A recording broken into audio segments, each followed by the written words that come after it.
You're listening to Women's Media Center Live with Robin Morgan on 1580 CBS Radio.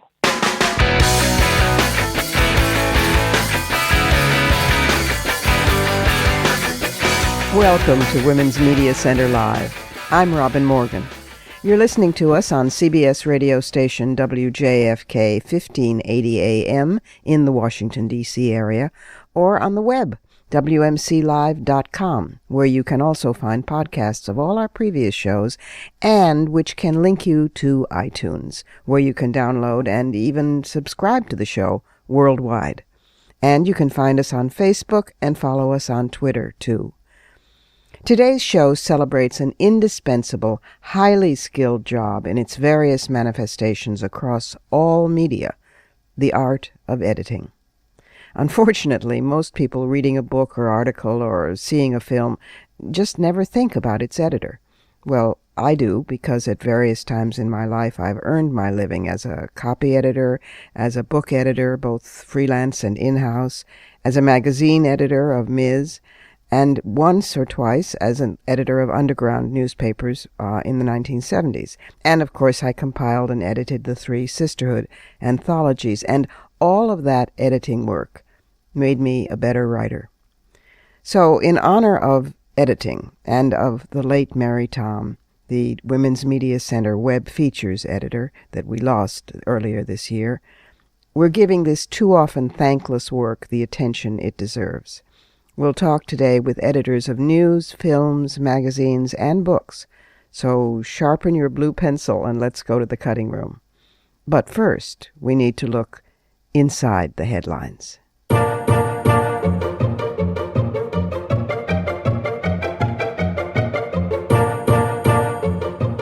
There are 2 items inside the headlines this week as the country struggles to scramble up off the floor where the government shutdown has put us. For the first, I'm grateful to listener Rosemary Ahern of Minnesota, who inspired the following item. She reminded me of the Acts of Sedition in the U.S. Criminal Code, one of which, for example, is that it's a crime to prevent, hinder, or delay the execution of any law of the United States, like, say, for example, the Affordable Care Act.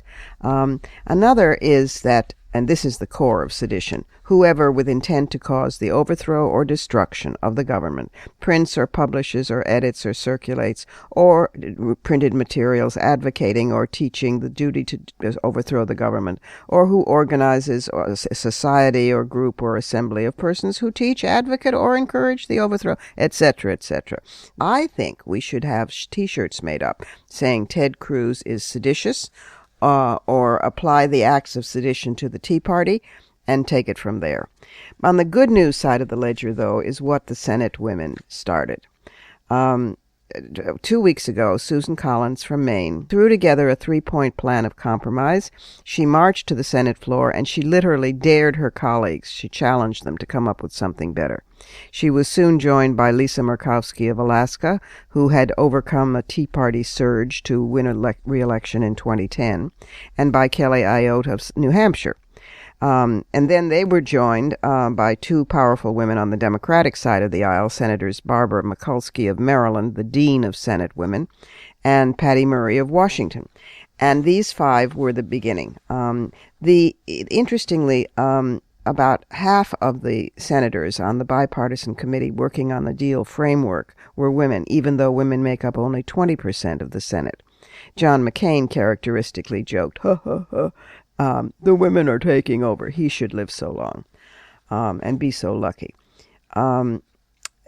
Collins said, "I don't think it's a coincidence that women were so involved, even though we span the ideological spectrum. We're used to working in a collaborative way." What she didn't say, but what some of us have known for a while, is that Barbara Mikulski of Maryland, decades ago, started a tradition for Senate women, which was a monthly dinner.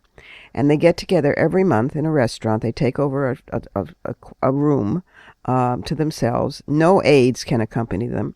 They're not allowed to talk lobbying or bills. What they mostly discuss is their personal lives, work-life challenges, a kid going off to college, a problem with a husband. And this has been going on for decades, and obviously talking just as women was invaluable. It was Murkowski of Alaska who came out with the greatest statement when she was warned that she was going to be primaried and there would be retribution from the far right. Her response was, "Politics be damned."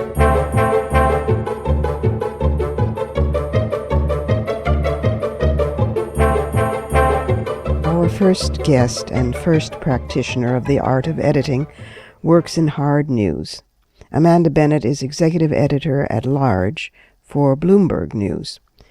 Before that, she was editor of the Philadelphia Inquirer, and prior to that, editor of the Herald-Leader in Lexington, Kentucky.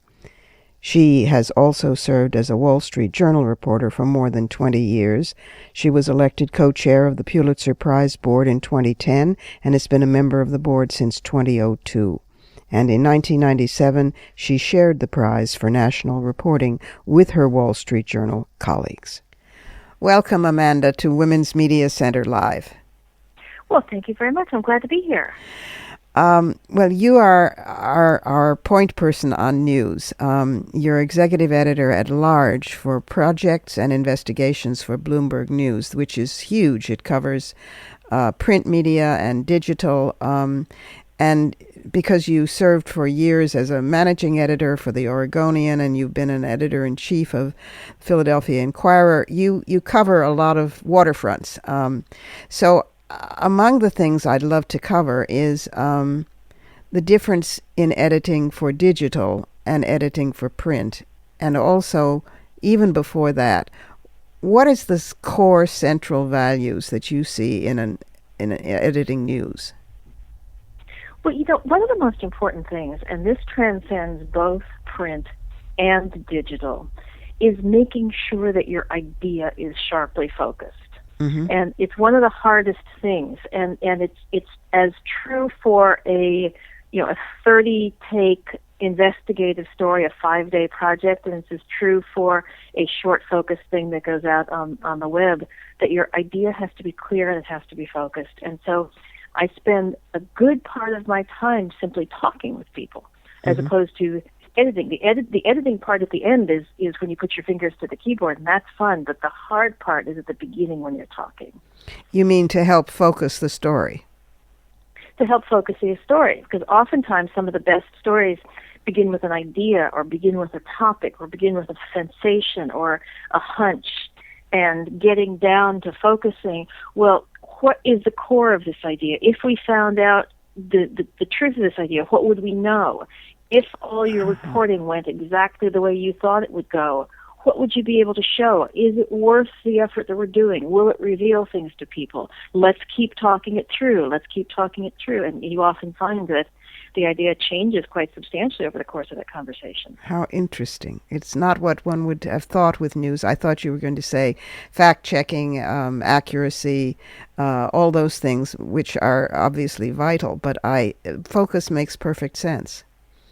Well, the fact-checking and the accuracy, of course, are vital, but those things take place at the other end of the story. We're now talking about what it is you're going to be spending most of your time and most of your effort on, and whether or not you're focusing on the right things, and whether or not you've got a clear enough idea. I mean, you can watch reporters and editors spin their wheels for, days, weeks, months, because they haven't really thought about clearly enough about what they're doing. So they report and they report and they report, and you get to the end, and they don't even still know what they're going after. So it's instead of being focused, it's an amorphous collection of interesting facts, but it's not a story. That's right. It doesn't add up to anything. And so getting people to think through, well, here's where I think the story is. Here's what I think I'm going to be able to find. Here's what I expect. And if I'm going after this particular idea, I need to look here. And if I'm going after this different idea, I need to go here. And being really clear and focused, and then for an editor being involved in the process where they come back and say, well, I focused my idea here, but you know what? This didn't turn out to be true. And so then we reshift, we refocus. Okay, well, what is true? And then sometimes you find that your idea is completely different than what you started out to say. So it's the discipline of focus, but the flexibility to change if change is required. Absolutely. Yeah. Absolutely, because if you don't have that flexibility, then you wind up, either wasting your time trying to prove your original point, or stretching things and trying to squeeze it into boxes, and that's not good for anybody. It's not a satisfying endeavor. Yeah, of course. I wonder, one of the most flattering things that was ever said to me was that I was a writer's editor, because I'm a writer. So when I am an editor of, for example, when I was editing Ms., people really liked to work with me because I was a writer's editor. I would imagine that because you were a Wall Street Journal reporter, and you held numerous beats, labor, industry, Pentagon, State Department, Beijing correspondence, I would imagine that makes you a very special kind of reporter's editor. Well, I very much respect what the people were saying about you, which is that you're a writer's editor, which means that you respect the words that they're using and the ways they're expressing their thoughts, and you're trying to be respectful and understanding of how they're expressing as well. Exactly. And I think that's a wonderful thing, and of course I love doing that, but I think even before that you need to know what it is you're writing. And that's where I engage most deeply, is the what, and the how you do it, to me, flows from the what. And I often find that if people are having trouble with their writing, no matter how beautiful their writing is and how skilled a writer they are, if they wind up having trouble with it, it's often because they haven't gotten the clarity of the idea and their reporting is not good enough. Yes, and then they haven't got enough to work with. And they fancy it up with language instead of it being simple and clear. Yeah. That's right. That's right. What is to be done about the quality of writing, to a large degree, not all, certainly not all, online? Because recently I've worked with a number of women who blog, and they're good. They can write, and each of them has expressed enormous relief and delight, in fact, in having an editor. Because that's not a common thing with the web and with blogging. What can we do to help the web develop, I don't know how to put it, better standards of editorial integrity? Well, I think there's several different layers in what you just said. I'm actually finding that the web and the blogs are releasing a form of conversational clarity that I think hasn't been very much possible in traditional media, except perhaps in some very, very special magazines. And so in some ways I think it's releasing the ability to speak clearly and colloquially in the way people actually experience things. So That's true. There's a new form of writing out there that I think is quite vibrant. The issue that you talked about, though, is the necessity of having an editor. And I think people think about editors, as we talked about at the beginning, as people who parse your sentences and make sure your facts are correct and your sentences are structured. Really, the most important thing is a partnership of ideas, where you test your ideas against other people, and they help you tease out what you're thinking about. Exactly. And that's what I think people are missing. I mean, editing and writing is a two-person job. It's not a one-person job. It's the creative force meeting sort of the resistance of the editor, who helps shape and hone it like water shapes a rock. Last question before I let you go back to being at large. Editing. Exactly, and being at large. Any advice on how we can get more women into positions of power in terms of higher up in the pipeline, executive editor, managing editor, editors-in-chief? I think there's a couple of things. One is I'm a big fan of the message of Sheryl Sandberg's, which is that for all there are a million things out there that are holding women back, and one of them, and just one of them, is women's own reluctance to push forward and seize on their own. So I think that's one thing. And the other thing I have to say is I am increasingly aware of how women need to advocate for other women. Yes. The issue of how difficult it is to seize a seat at the table, to be heard, to push back when you're being interrupted, to say, no, that was her idea. Mm-hmm. It's a reluctance that women have to do it for themselves, but we're not reluctant, we're not unable to do it for other women. And so I'm taking it as my personal mission to look at the way other women, what other women need in terms of promotion, help, confidence, saying, wait a second, no, wait, we just went by her, let's listen to her. Mm-hmm. Wait a second, excuse me, you just interrupted her, let's listen to her. To advocate for other women in a way it's difficult for us to advocate for our own selves. And I think if we begin to make that a habit, we will be able to push other women to the front and be a force together, I think. Yes, that's an excellent piece of advice. Thank you so much for what you're doing and who you are and all your skills and your vision, and for being with us on Women's Media Center Live. Robin, thank you so much. I appreciate it. We have to take a short break here on Women's Media Center Live. I'm Robin Morgan, just as I was a few minutes ago. When we come back, we're going to look at why what gets left on the cutting room floor gets left there with film editing. Be right back.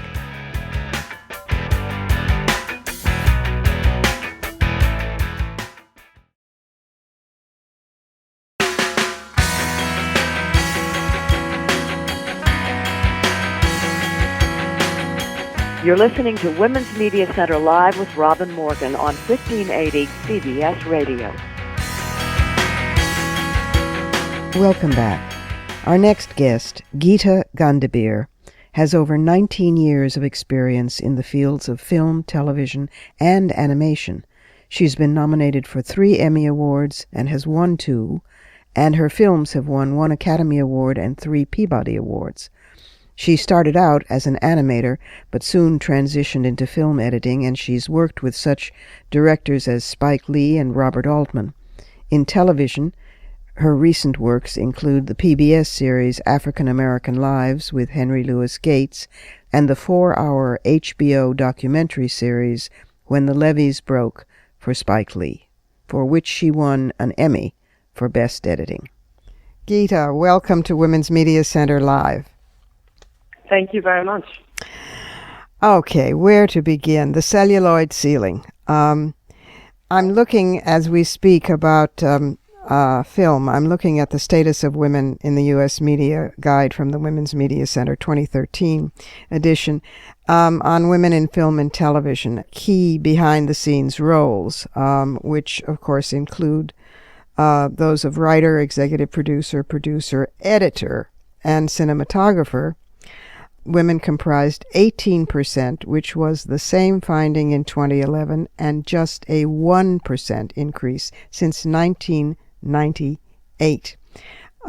So not much better, by the way, in independent films. And we know 2 things, sort of. One is that budget is the reason why we make more progress in documentaries, because it's a smaller budget and investors don't trust women with more money. And the other is the sense of authority that is given to directors and editors. Have you found, and you are a successful editor and soon to be more and more a director, have you found it a huge struggle, a moderate struggle, or have you been one of the lucky few? What is interesting for me is I think I having come from both feature films and now I work predominantly in documentary, but I actually found that in the feature film world, it's far more challenging to find. First of all, feature films are simply harder to come by that actually have any kind of budget that can pay you. So, with the sort of media revolution that's happened, there are far more documentaries being made. Everyone is able to pick up a camera and sort of, turn a lens on their life or the life of those around them. And I find that in documentary film, which is interesting because in some ways it's much more, the editor has a much more powerful role, that there's much more access. And I know countless women who have sort of segued into editing. So I think it's been, when I started in features. I started with Spike Lee. And he was wonderful as far as he definitely hired a huge number of women on his productions, and I was lucky enough to be one of them. Good. But there was, I definitely felt there was a sort of a glass ceiling. You couldn't, you could definitely make it up to, at that time, what was first assistant, associate, even co-editor, but when it came down to actually being fully responsible for the entire film, it was challenging. Are women directors any different, or are they still at the stage of I want to be the one and only, or are they at the more advanced stage of we need to be a critical mass? Actually, I find that women directors are actually very, very open and positive about this. Great. I find that women often seek out women, not just don't tell the men, but they often seek out women to work with because they feel more comfortable and they don't find that it's as much of a power struggle. And they also, what's interesting is that a lot of times, particularly in documentary film, there's a lot of women in this field. In particular, I tend to work in social justice docs. That's sort of become my niche. And even though I'll do anything, but that is sort of, a passion for me. I find in that work, they're in that sort of filmmaking, first of all, it's a huge draw for women. And then secondly, women tend to be extremely collaborative.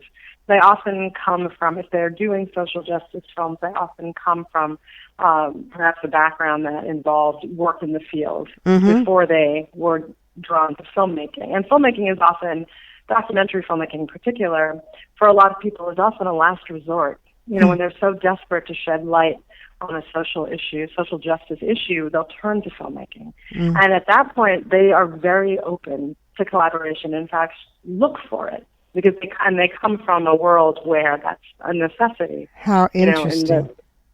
So it's I find that there's a lot more women in documentary in general, and far more open to women in key positions. Maybe we're also really interested in telling the truth.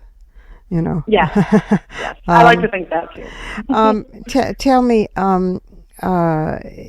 with all of the awards that you've won, and they've really been staggering, do you get much flack from the guys, or are they getting used to you? I actually have found that men are fairly, the men in my field are fairly, they're respectful. They get, and they're, it's almost, it becomes a joke. It's like they joke about it a lot.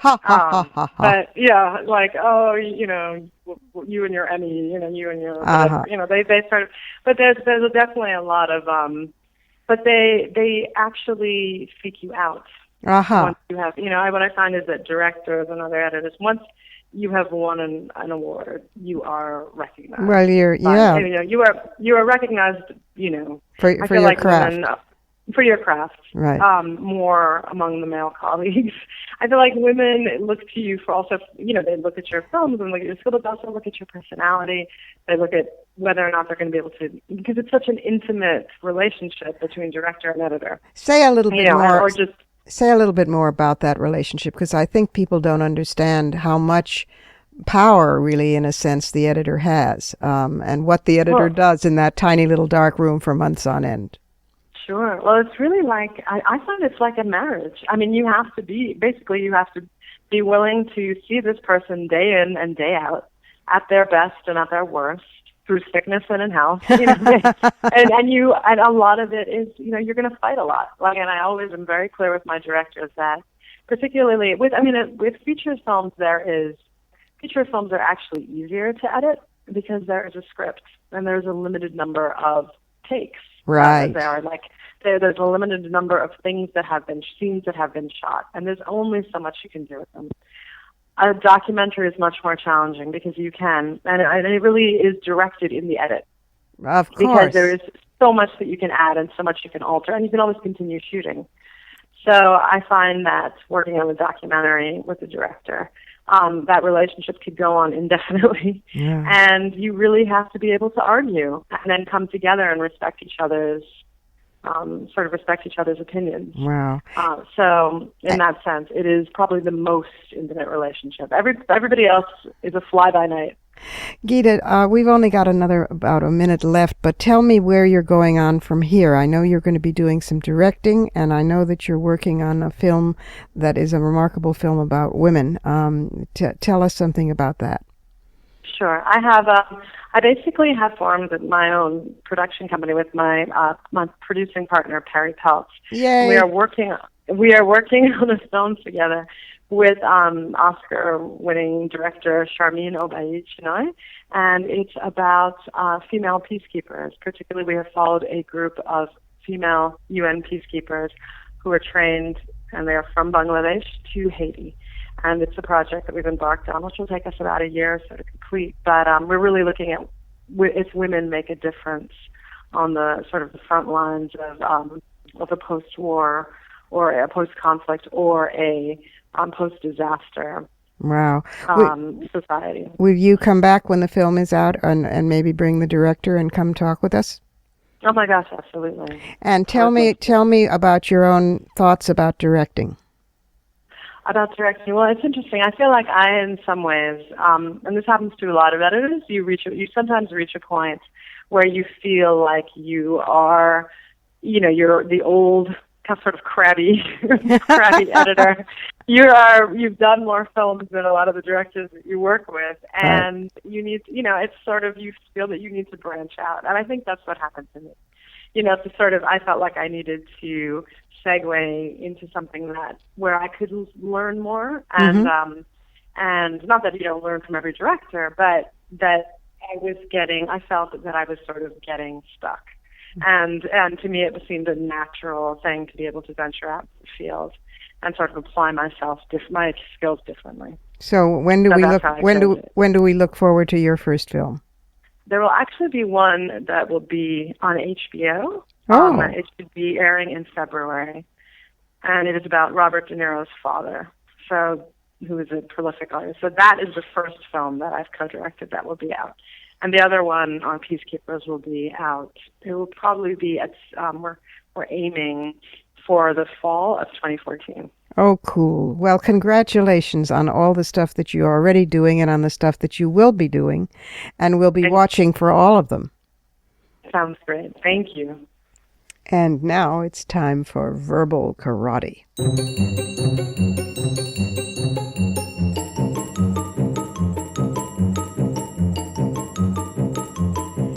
There are two items today. One is from Unspinning the Spin, which will be the first book that the Women's Media Center Press will have published, and it'll be out later this year by Rosalie Maggio.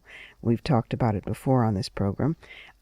It's how to say what you mean and decode the hype. It's a guide to fair and accurate language. So here's the entry, for example, for hunger. This is prize winner in euphemism. Hunger. In 2006, the U.S. government's annual hunger report dropped the word hunger and used instead, quote, low food security or, quote, very low food security. The Agriculture Department, following the advice of the Committee on National Statistics of the National Academies, decided that hungry was not scientifically accurate. Being hungry was too amorphous a way to refer to, quote, wait for it, a potential consequence of food insecurity that, because of prolonged involuntary lack of food, results in discomfort, illness, weakness, or pain that goes beyond the usual uneasy sensation, close quote. Even the New York Times reacted to that and said, we opt for hunger as a more stirring word. And the other item is not from Unspinning the Spin. It's actually from the news, and I find it hilarious. The Vatican, you may have read or heard, had to recall Pope Francis medals after a spelling error that was minted onto the medals, celebrating his ascension to the throne of St. Peter. So what they did was they spelled Jesus' name wrong. The medal supposedly reads, Jesus therefore sees the tax collector, and since he sees by having mercy and by choosing, he says to him, follow me. Except instead of Jesus saying that, it's Lysis, Lesus. Oops. One wag on Twitter said that they should have used spell check. Another one said, well, it's all the fault of the Lesowitz. Now, I don't know if we should blame the Lesowitz or not, but I do think that we have to be on the alert for continued surfacing of underground anti-Semitism at the Vatican. I want to be very careful that they don't blame the Luz.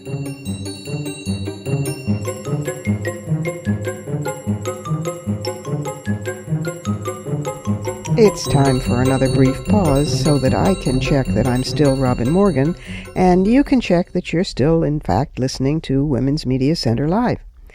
When we come back, we'll look at a very specific kind of editing for magazines with a colleague of many years and a dear friend returning to the show, Suzanne Braun Levine.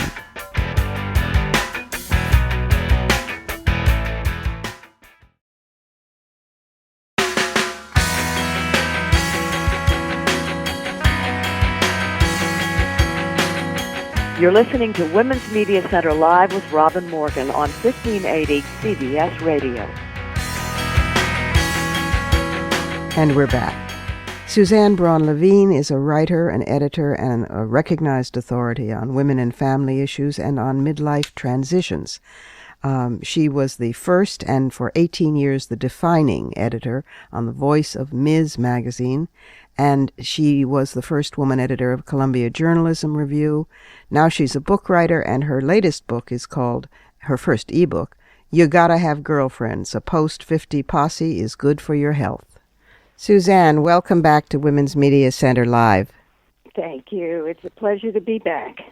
Well, since you were the founding editor of Ms. and went on to be the editor-in-chief of Columbia Journalism Review, which some would say is a polar opposite, talk to us for a while about magazine editing. What makes it different?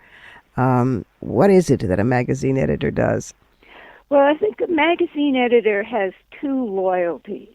One is to the writer, and to preserve and enhance and sometimes make the writing better than the writer ever even imagined, but they'll retain the writer's voice. And the other loyalty, and this is what makes magazine writing so interesting, is to the reader. And an editor's job is really to ask questions. What does this mean? What happened here? What's missing from this argument? Who is this person? An editor really asks questions and is asking questions so that the reader doesn't have to ask questions. Ah. So it's a unique position where your supreme loyalty, obviously, is to the publication and the standards and the focus of the publication. But what I love about editing is playing back and forth between the voice of the writer and the voices of the readers. How is that different from, say, a news editor? Is it that magazines are a more intimate relationship with the reader? Well, yes, but that is because there is more context. A news article is, who, what, when, where, why, how. It's a news writer is aiming to include all the facts around an incident. Mm-hmm. A magazine writer is trying to create a context. Mm-hmm. And it's, when you think about it, you start a news article and you read the first paragraph and you get the gist. Generally, if you read the first paragraph of a magazine article, you don't know exactly where it's going. No, it's whet your thirst, but... It whets your thirst and then takes you on a journey that has as much texture as it does facts. Mm. And that's why magazine articles you stay with them longer. Yeah. And they have more space in general, of course, than a newspaper does. Exactly. Yeah.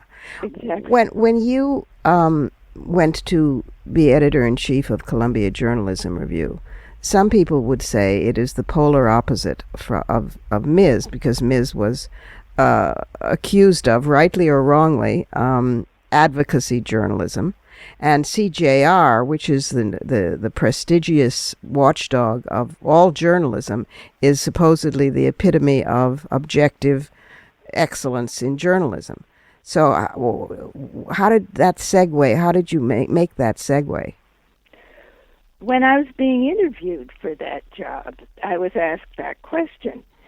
And the answer, which I truly believe, is that both publications had the same editorial objective, which was to look for stories that weren't being told about whatever their purview was. In the same way that the Women's Media Center is always trolling for stories about women that should get more play. Right. Ms. was always looking for stories that where women would tell the truth about their lives and other women would connect. CJR was evaluating journalism on the basis of the accuracy, yes, but also the authenticity of the stories and how well the journalists measured up to the obligation to discover untold stories and tell them truthfully. See, that validates my theory, which is that all journalism is advocacy journalism. It's just that depends on how much any particular source will admit it. You know, right. In other words, the New York Times, you could say, up until fairly recently, and even so it still is a bit, is advocacy journalism for white male power, or the establishment journalism, which has locked out pretty much all women and men of color, could be qualified as that. It's just that nobody thinks of it that way because it is the generic. Right. Now tell me. I just want to say one other thing about advocacy journalism. I think it's the responsibility of anybody who practices advocacy journalism to argue whatever their point of view is forcefully and colorfully, but also give a reader enough information so that the reader can come to a different conclusion. And that's where the good journalism comes in. That's where the good journalism. Right, exactly. Well, you've edited in different genres too. I mean, you edited the prize-winning HBO documentary "She's Nobody's Baby" because you produced it. But you've also been edited as a book author, and you've waxed enthusiastic to me about an editor that you had for some of the books. What was that situation, and what made her or him such a good editor for you?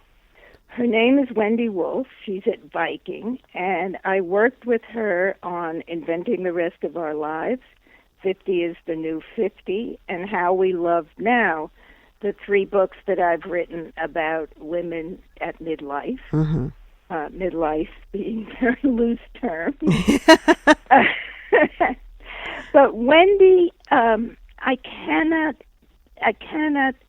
explain the alchemy that happens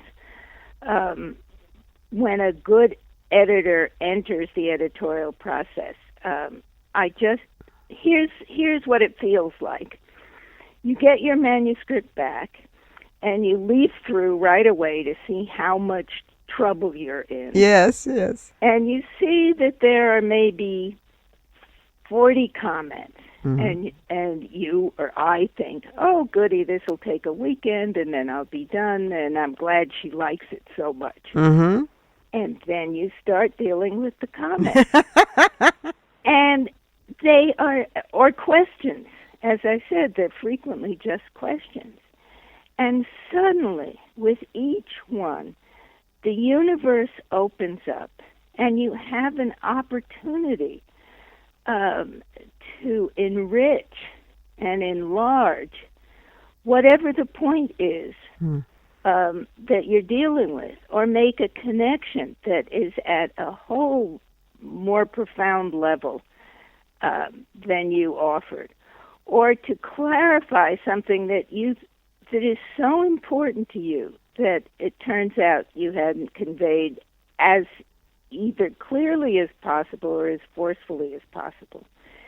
And those 40 suggestions that she would give me per manuscript would make the manuscript 10 times better, 40 times better, and make me feel that I'd never want to, even as, or especially as an editor, I would never want to have anything published that hadn't been vetted by a really good editor. Well, that's why I give you everything. Well, I was just going to say that's why I give you everything too.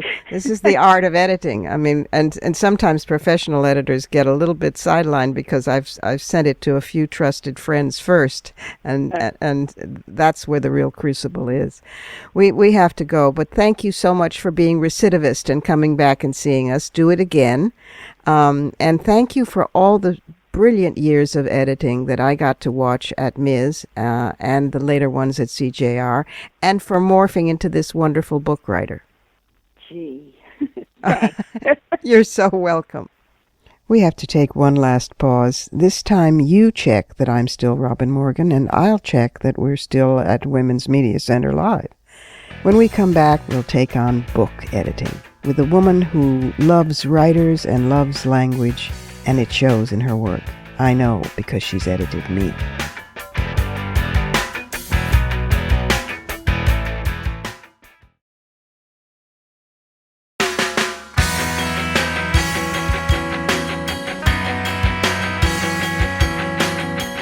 You're listening to Women's Media Center Live with Robin Morgan on 1580 CBS Radio. Welcome back again. After 20 years of acquiring and editing books for the Penguin Group, for Simon & Schuster, and for a small literary publisher, Other Press, Rosemary Ahern established herself as an independent editor in 2008. With the rapidly changing book industry, this was a wise decision. We first met when she was the director of Washington Square Press, a division of Simon & Schuster, and Washington Square Press published Sisterhood is Forever, my third anthology. Welcome, Rosemary, to Women's Media Center Live. Thanks so much, Robin. Well, you have been my editor, and a really fine one. And I know the care that you take with editing. You are the only editor I can imagine whose website quotes a poet, Muriel Rukeyser, saying the universe is made of stories, not atoms. And you also said on your website that the editorial process was essentially a running conversation. Now, we're talking specifically about books here. So Yes. Say more about that. Well, I feel that a lot of my work, there are conversations that happen off the page. Generally, after I read something for the first time, the most important thing that I do is, call up the author and talk about the book and share what my impressions are of the author's aims and intentions in a particular work. And oftentimes, what the author's actual aims and intentions are slightly different. There are things that don't necessarily come across as strongly as they should. Mm-hmm. So that conversation is very important. And then when you're getting down to the nitty-gritty, the actual, notes that I'm making in the margins of a manuscript, I feel are a continuation of that conversation. And mostly for me, editing is about asking questions. It's less about, cut this is wrong, etc., than, well, what did you mean by this? Or this is really interesting, give us more. Yeah, I can tell you that some of those questions are lethal. They made me stop and think, well, what in God's name did I mean by this? When you think you know, but you've been sloppy, mm-hmm. and you're actually caught. So it starts with conceptualizing, because I know, particularly since you've been an independent editor, you've helped writers conceptualize the book from the get-go and then shepherd it through the whole process. And here's the other thing, listeners, about Rosemary Ahern. She really cares about language. And I have to say, this is not any longer that common among book editors these days. How did that come to be? I mean, have you always just loved literature? Absolutely, absolutely. And, I think for the reader, the person who is choosing to turn off the computer, turn off the TV, to spend, could be 16 hours with a particular novel and spend, $25 on it, they really are reading for the language. That's the experience that they're not getting in the other forms of media. So it's always, I'm the kind of reader that I pick up a book and it's those first few lines that really pull me in through the language. I don't think most people understand, which is why we're doing this show on the art of editing, what goes on behind the scenes, what goes on to make a finished, whatever the editing's done on, film or book or magazine or even news story. So I think it's really important, especially because in publishing, in book publishing, I'm afraid some of those skills are vanishing. Am I wrong? Am I paranoid? I am, very inclined to, support publishing. Certainly it has changed dramatically, even in the 5 years that I've, been an independent and not working within the houses. But there are absolutely, good people doing great work in the publishing industry. And there are certain things that you hear from publishers these days, like shorter is better. So I think, because of production costs and things like that, there is a reluctance to undertake these projects. And also there's a lack of faith in the readership at times. I have felt at various points in my career. There are things, such as the boom in electronic publishing, which mainstream old school publishing is struggling with. But I think there is a lot that's positive about it for the kind of project that we're talking about. The big, challenging, may not have what publishers conceive as, an easily targeted market. Those books are finding an audience. Yes, which brings me. Yeah, it brings me, in fact, to where I was going to go next, which is that when, and some of our listeners will remember, when we lost Mary Tom this last spring, who was the features editor for the Women's Media Center website, and was also the editor for the forthcoming book by Rosalie Maggio, Unspinning the Spin, the Women's Media Guide to Fair and Accurate Language, how to decode the hype and say what you really mean.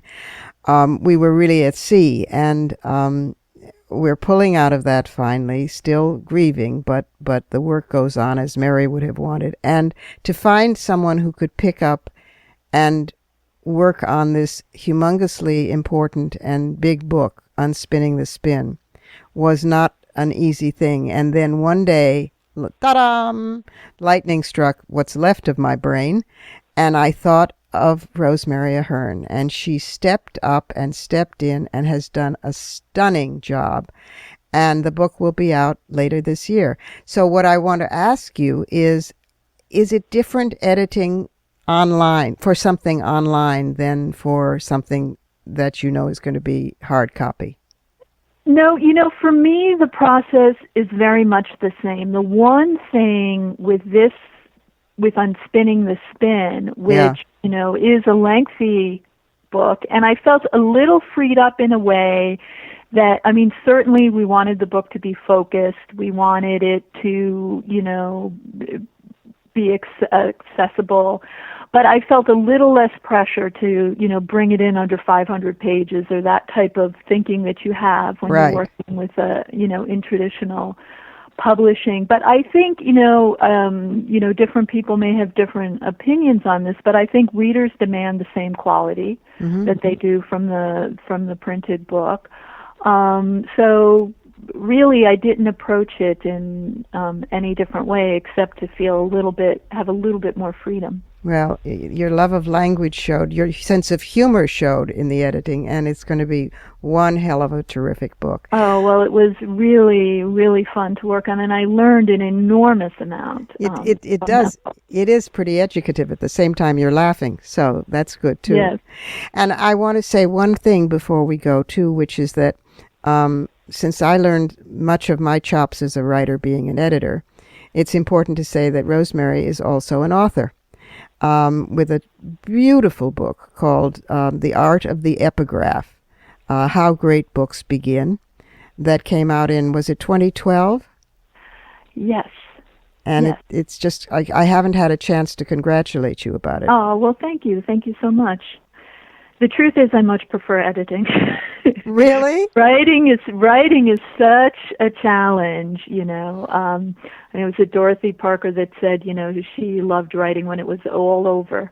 Is sort of how I feel about it. But it completely, totally increased and renewed my respect for writers. Well, it was hard for you only because you didn't have you as an editor. Well, it's so kind of you to say. If you could have been schizophrenic and just edited yourself in a different mode, they would have been just a piece of cake. So, Rosemary, thank you so much for being on Women's Media Center Live, and I look forward to many public and private celebrations when Unspinning the Spin comes out. Thank you very much, Robin. And now it's time for Fighting Words.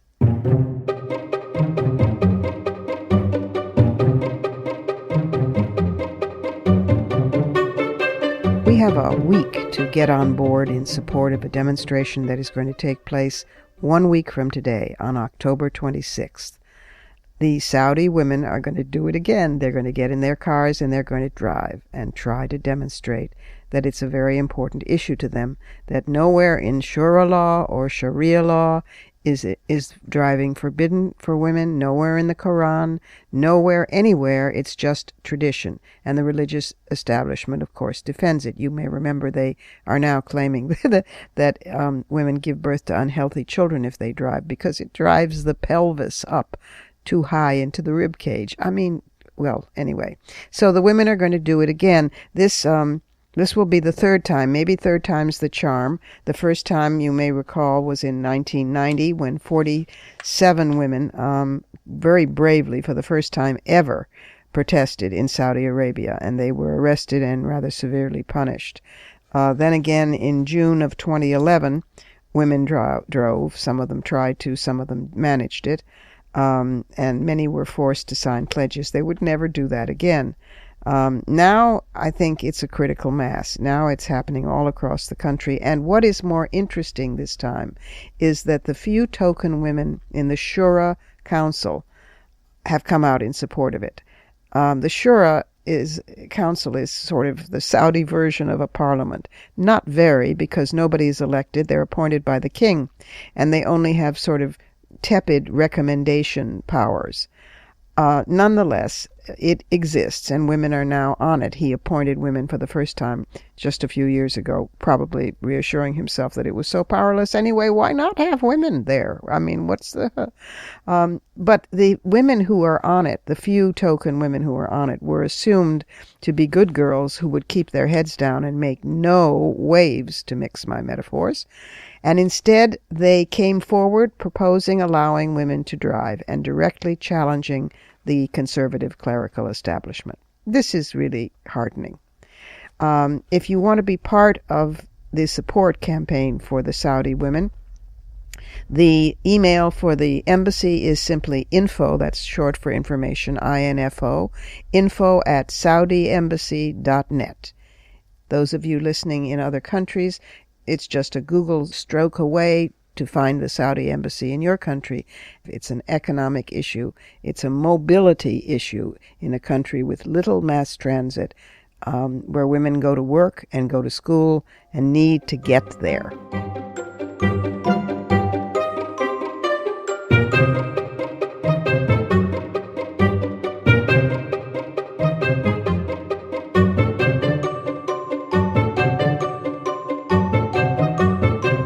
And that's our show for this week. You've been listening to us on CBS station WJFK 1580 AM radio and on the web at WMClive.com, which also has podcasts of all our previous shows. Or maybe you've been downloading us on iTunes, where you can subscribe for automatic downloads worldwide. And we want to hear from you. Women's Media Center Live is on Facebook and on Twitter as @WMC Live. Portions of this program were taped earlier. Views expressed here do not necessarily represent the WMC. Here's the family for Women's Media Center Live. WMC President and for this program Executive Producer Julie Burton, Senior Producer Crystal Williams Chancellor, and our founding sponsor Regina Kulik Scully. I'm Robin Morgan. Thanks for being with us. Join us next week when we'll have a special report on and from the women of Libya, and when Sally Cohn, our woman inside the lines at Fox News, will be with us. Plus some surprises you can discover about next week's program and future shows from our Twitter feed. There's some really good stuff coming up, only here on Women's Media Center Live. For the smartest talk about news, politics, sex, books, religion, race, and more, tune your radio to Women's Media Center Live with Robin Morgan. Audacious, witty, provocative, informative, and fun. It's Women's Media Center Live with Robin Morgan on 1580 CBS Radio and WMClive.com. Talk radio with a brain.